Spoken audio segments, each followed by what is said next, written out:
Assalamualaikum warahmatullahi wabarakatuh. Selamat datang kembali pemirsa di channel yang paling bermanfaat di atas muka bumi ini. Para pemirsa, kita sebentar lagi mau Ramadan ya. Maka kita buat untuk mengingatkan kembali ya tutorial puasa Ramadan. Nah, ini ya penjelasan singkat puasa Ramadan.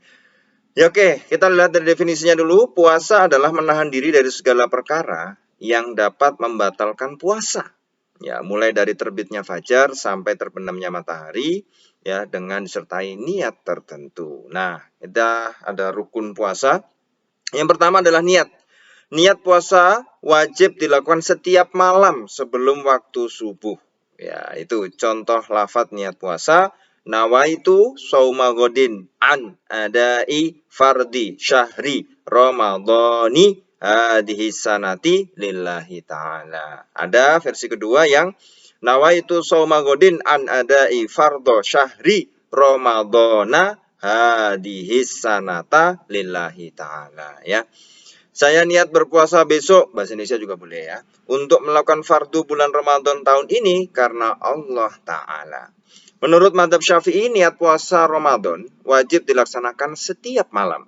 Jika lupa, tetap wajib berpuasa. Nah ini ya pentingnya kalau setiap malam nih. Maka kalau lupa, tetap wajib puasa.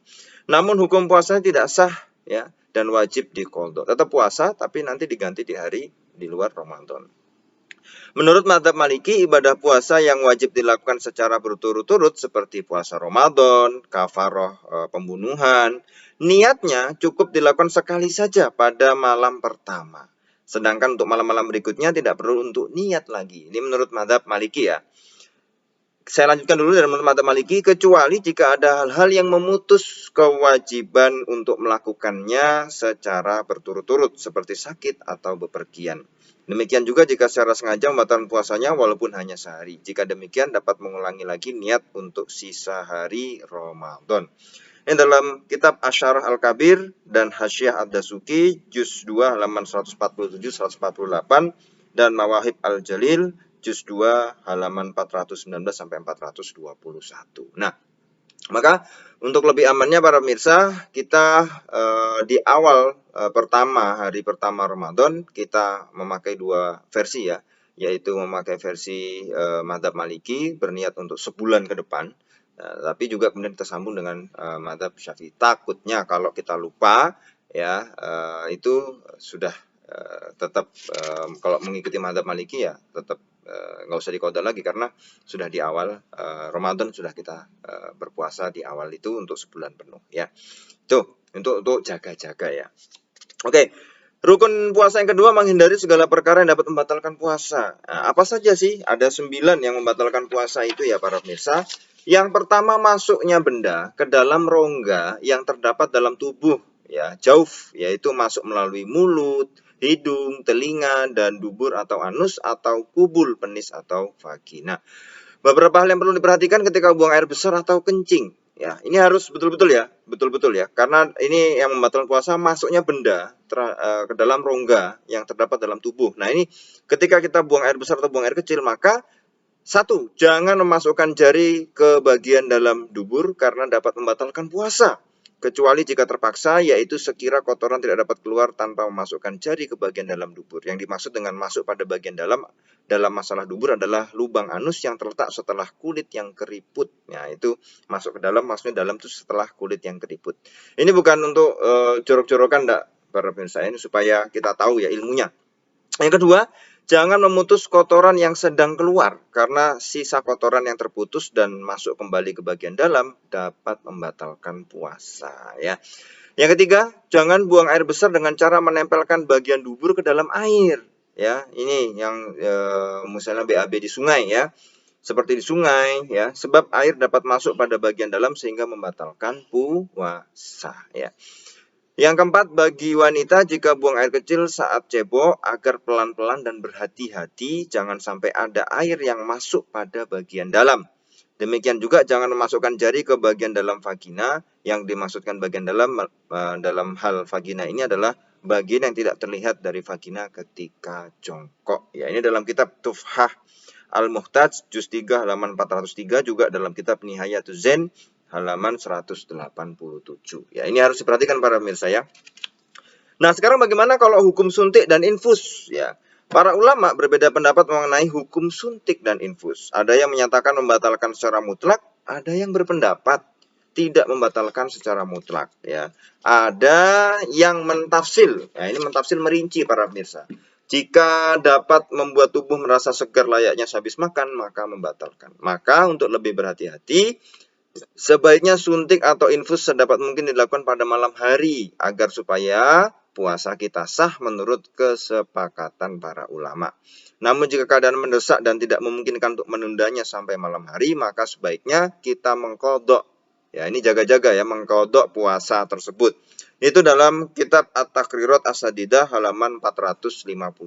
Nah, berkaitan selanjutnya yaitu hukum dahak. Nah, ini dahak ya. Karena kita berbicara tentang membatalkan puasa yang masuk dalam rongga, maka ini ada hukum dahak. Pertama, jika berada pada batas luar yaitu makhrajnya huruf H ya, maka wajib untuk diludahkan. Jika ditelan dapat membatalkan puasa. Kadang ada yang nyangkut di sini itu ya H. Nah, itu harus dikeluarkan. Kalau ditelan dapat membatalkan puasa.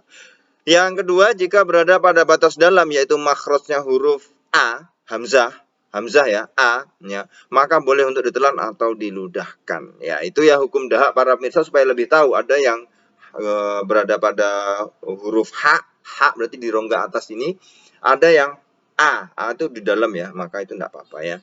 Hukum masuknya air secara tidak sengaja ketika mandi. Yang pertama, jika mandi yang dilakukan termasuk mandi yang diperintahkan oleh agama, ya, masyru', baik itu fardu seperti mandi jinabat atau sunnah seperti mandi untuk menghadiri sholat Jumat, ya, maka tidak membatalkan puasa. Kecuali jika mandi dengan cara mencebur ke dalam air, maka membatalkan puasa, ya. Caranya mencebur ke dalam air, ya. Ya, itu ya, maka membatalkan puasa. Yang kedua, jika mandi yang dilakukan tidak diperintahkan oleh agama atau ghairul masyru' seperti mandi untuk menyegarkan tubuh, maka membatalkan puasa secara mutlak. Ini dalam kitab I'anah at-Thalibin juz 2 halaman 365 sampai 367. Nah, ini ya, masuknya air secara tidak sengaja ketika mandi, ya. Ini bukan mandinya itu yang membatalkan puasa, tidak, tapi ketika mandi ya, kemudian itu mandinya adalah bukan mandi yang disyariatkan secara agama, hanya karena menyegarkan tubuh, terus ada air yang masuk ya, itu maka membatalkan puasa secara mutlak. Maka harus hati-hati para pemirsa ya, harus hati-hati. Lebih baik dihindari saja, nggak usah mandi ketika puasa ya, meskipun panas dan sebagainya, sudah nggak usah ya. Maka ini ya, diperhatikan ya, kalau ada masuknya air secara tidak sengaja ketika mandi, meskipun tuh nggak sengaja ya, tapi mandinya bukan mandi yang disyaratkan atau ada dalam perintah wajib atau sunnah ya, cuma mandi sekedar mandi saja, kemudian ada air yang nggak sengaja masuk, maka itu membatalkan puasa secara mutlak. Maka harus hati-hati para pemirsa, harus hati-hati betul ya. Kalau airnya kemudian ini tadi ya, ada dua jenis mandi di sini ya. Oke, lanjut. Hukum masuknya benda ke dalam telinga. Nah, ini sering ditanyakan juga ya. Menurut pendapat yang kuat dalam mazhab Syafi'i, masuknya benda melalui telinga dapat membatalkan puasa. Namun menurut Imam Abu Ali Al-Sinji, Qadhi Husain, dan Imam Al-Fawroni, tidak membatalkan puasa. Pendapat ini telah ditashih oleh Imam Al-Ghazali ya, dalam Al-Mawahib Al-Madaniyah juz 4 halaman 186. Ya. Itu yang pertama, membatalkan puasa. Yang kedua, apa yang membatalkan puasa? Muntah yang disengaja. Apabila tidak disengaja maka tidak membatalkan puasa. Ya, yang ketiga yaitu jima. Ya, walaupun tidak sampai keluar mani ya. 4, keluarnya mani yang disebabkan oleh 1, istimna, sengaja untuk mengeluarkan mani dengan cara apapun ya. Yang kedua yaitu persentuhan kulit secara langsung tanpa penghalang antara laki-laki dan perempuan yang tidak memiliki hubungan mahram walaupun tanpa disertai syahwat. Nah, sampai itu keluarnya mani bisa membatalkan puasa. Yang ketiga yaitu memandang atau membayangkan sesuatu yang biasanya dapat membuat yang bersangkutan keluar mani. Nah, adapun keluar mani yang disebabkan oleh mimpi basah maka tidak membatalkan puasa. Ya, hati-hati para pemirsa ya. Poin keempat ini ya, kalau mani itu keluar disebabkan istimna, persentuhan kulit secara langsung ya, antara laki dan perempuan yang tidak memiliki hubungan mahram ya. Kemudian 3, memandang atau memikirkan sesuatu sampai keluar mani, nah itu membatalkan puasa. Yang kelima, haid. keenam nifas ya, yang ketujuh melahirkan, yang kedelapan hilangnya akal baik disebabkan oleh gila, pingsan, epilepsi atau ayan atau mabuk ya. Nah, poin keenam ini adalah terdapat penjelasannya perbedaan hukum antara hilangnya akal yang disebabkan oleh gila dan hilangnya akal yang disebabkan oleh selain gila ya. Untuk yang pertama, hilangnya akal yang disebabkan oleh gila dapat membatalkan puasa walaupun hanya sebentar. Ya, gilanya sebentar membatalkan puasa. Ya. Yang kedua, hilangnya akal yang disebabkan oleh selain gila hanya dapat membatalkan puasa kalau memang terjadi sepanjang hari sejak dari awal terbitnya fajar sampai terbenamnya matahari. Oleh karenanya, jika pingsan atau tidak sadarkan diri mulai subuh, kemudian baru sadar beberapa saat menjelang terbenamnya matahari ya atau maghrib, maka puasanya tetap dihukumi sah ya. Itu dalam bisa dilihat Hasyi Al-Bajuri juz 1 halaman 428 ya. Oke, yang kesembilan yang membatalkan puasa keluar dari agama Islam atau murtad ya, wal a'yadzu billah, naudzubillah min dzalik, walaupun hanya sesaat. Nah, itu ya, ada 9 poin yang membatalkan puasa. Adab dan sunnah puasa Ramadan ya. Yang pertama, segera berbuka puasa atau takjil jika waktu maghrib telah yakin tiba, menyegerakan berbuka ya. Yang kedua, sahur di malam hari meskipun dengan seteguk air. Rasulullah Shallallahu Alaihi Wasallam bersabda, tasaharu fa inna fis sahur barokah ya. Ini dalil ya. Kalau kita lihat sini artinya ya, sahurlah kalian semua karena sesungguhnya di dalam sahur terdapat berkah ya. Kesunahan sahur dimulai sejak pertengahan malam sampai terbitnya fajar waktu subuh. Namun disunahkan untuk berhenti makan dan minum kira-kira 15 menit lah sebelum masuknya waktu subuh. Maka kalau ada imsak itu 10 menit ya. Itu sunnah ada imsak atau menahan ya, sudah mulai tidak makan dan minum itu batasnya kira-kira 15 menit ya. Kalau imsak 10 menit, oke, itu terakhir last time banget ya para pemirsa ya. Sebelum masuknya waktu subuh ya, 15 menit sebelum waktunya subuh, waktu yang cukup untuk membaca 50 ayat yang tidak terlalu panjang dan tidak terlalu pendek. Ini dalam kitab At-Taqrirat As-Sadidah halaman 444 ya. Yang ketiga, adab dan kesunahan puasa Ramadan, memulai berbuka puasa dengan makan kurma dengan jumlah hitungan ganjil. Jika tidak ada, dimulai dengan minum air putih ya, itu ya. Yang keempat, setelah makan kurma atau minum air, membaca doa Allahumma laka sumtu wa ala rizkika aftartu dhahabaz zama'u wa betalatil uruku wa thabatal ajru insyaallah alhamdulillahilladzi a'anani ya fasumtu wa razaqani fa aftartu Allahumma inni as'aluka bi rahmatika allati wasi'at kulla syai'in in taghfirli ya. Ini doanya bagus sekali para pemirsa ya, bagus ya. Ya Allah, hanya bagimu aku berpuasa dan hanya atas rezekimu aku berbuka. Dahaga telah hilang, urat-urat telah basah dan pahala telah tetap insya Allah.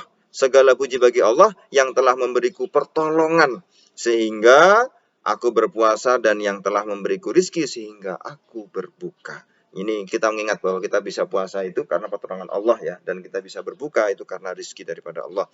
Ya Allah, sesungguhnya aku meminta kepadamu dengan rahmatmu yang mencakup segala sesuatu agar engkau mengampuniku. Amin amin ya rabbal alamin. Ya, bagus sekali para pemirsa ya. 5. Mandi sebelum masuk waktu subuh bagi orang yang junub. Begitu juga bagi wanita yang mengalami haid atau nifas. Jika darahnya berhenti sebelum waktu subuh, maka mandi ya. Mandi setiap malam setelah maghrib selama bulan Ramadan. Ini termasuk ya, termasuk sunnah ya. Adab kesunahan mandi setiap malam setelah maghrib selama bulan Ramadan. Yang ketujuh, memberi makan atau minum untuk orang yang berbuka puasa meskipun hanya 1 biji kurma atau seteguk air. Rasulullah Shallallahu Alaihi Wasallam bersabda, "Man fattara sha'iman kana lahu mithlu ajrihi, ghairu annahu la yanqusu min ajri sha'imi syai'an." Barang siapa memberi makanan untuk berbuka kepada orang yang berpuasa, maka ia mendapatkan pahala yang sama seperti pahala orang yang berpuasa, namun tetap tanpa mengurangi pahala orang yang berpuasa sedikit pun. Nah, ini ya para pemirsa ya. Silahkan bagi-bagi takjil, memberi makan orang puasa. Alhamdulillah, mudah-mudahan banyak rezekinya. Amin amin amin amin amin amin ya. Sehingga kita bisa memberi makan orang yang berpuasa ya.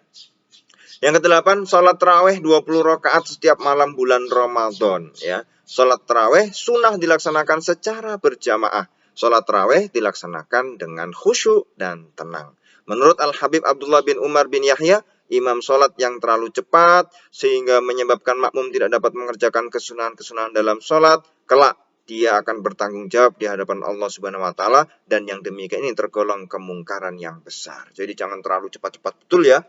Ini dalam Majmu' Al-Fatawa Al-Habib Abdullah bin Umar bin Yahya halaman 31.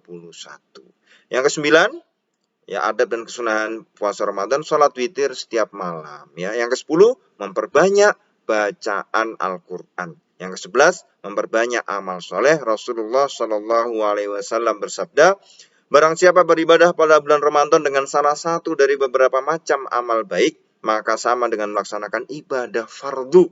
Dan barang siapa yang melaksanakan ibadah fardu di bulan Ramadan, maka sama dengan melaksanakan 70 ibadah fardu di selain bulan Ramadan. Jadi 70 kali lipat ya. Hadis riwayat Salman Al-Farisi ya. Sungguh luar biasa ini fadilahnya Ramadan.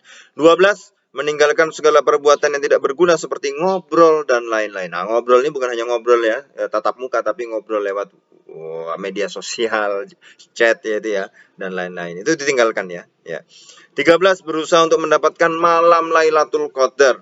Kenapa? Malam Lailatul Qadar adalah salah satu malam di bulan Ramadan yang lebih mulia dari 1000 bulan. Barang siapa beribadah pada malam itu, ya, maka dia akan mendapatkan pahala beribadah lebih mulia daripada beribadah 1000 bulan ya. Adapun malam yang paling diharapkan sebagai malam Lailatul Qadar menurut Imam Syafi'i adalah 10 hari terakhir bulan Ramadan, terutama pada malam tanggal ganjil, yaitu 21, 23, 25, 27 dan 29. Rasulullah Shallallahu Alaihi Wasallam bersabda, ya, taharrau lailatal qadri fil witri minal ashri al-awakhiri min Ramadan, rawahu al-Bukhari. Berusahalah mendapatkan malam Lailatul Qadar pada 10 hari terakhir bulan Ramadan. Hadis riwayat Imam Bukhari.